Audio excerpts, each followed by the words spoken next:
சென்னையில் பிரபல ரவுடி தொப்பை கணேசனை போலீசார் கைது செய்திருக்கிறார்கள். இதுகுறித்து கூடுதல் விவரங்களோடு இணைகிறார் எமது செய்தியாளர் சரவணன்.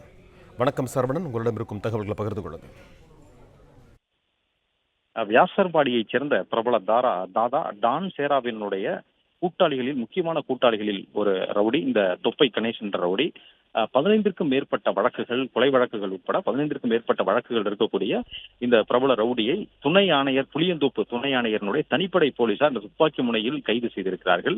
2020ஆம் ஆண்டு இதற்கு முன்பு கைது செய்து அப்பொழுது அவரிடமிருந்து துப்பாக்கி தோட்டாக்கள்லாம் பறிமுதல் செய்யப்பட்டு சிறையில் அடைக்கப்பட்டார். அதற்கு பிறகு ஒரு வருடத்திற்குள் வெளியில் வந்த இந்த நபர் தலைமறைவாகிவிட்டார்.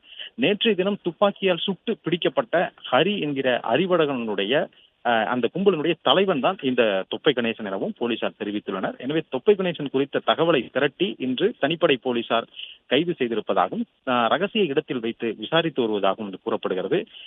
சூழ்ச்சி சுரேஷ் என்ற ரவுடியினுடைய கும்பலை கொலை செய்வதற்கு கடந்த 2020ஆம் ஆண்டிலிருந்து திட்டம் தீட்டி வரக்கூடிய நிலையில் தலைமறைவாக இருந்த இந்த தொப்பை கணேசனை கைது செய்திருக்கிறார்கள் என போலீசார் தெரிவித்திருக்கிறார்கள். தொப்பை கணேசனுடைய கூட்டாளிகள் வேறு யாரெல்லாம் தலைமறைவாக இருக்கிறார்களோ அவர்கள் எல்லாம் கைது செய்வதற்கான நடவடிக்கையில் போலீசார் இறங்கியிருப்பதாகவும் தகவல் வெளியாகியுள்ளது.